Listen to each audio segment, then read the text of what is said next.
Eğitmen Hado köyüne giriyoruz şu an.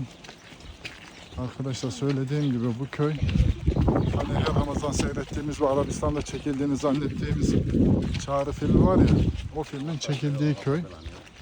Orijinal haliyle duruyor. Birçok film de burada çekilmiş. Evet. Eğitmen Hado.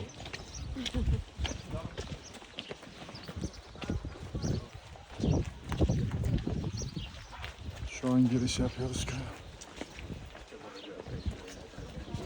Bu köyde 50 aile yaşıyormuş. Arkadaşlar sadece yazları yaşıyormuş. Kışları buraya çok kar yağdığı için tekrar başka köylere gidiyorlarmış.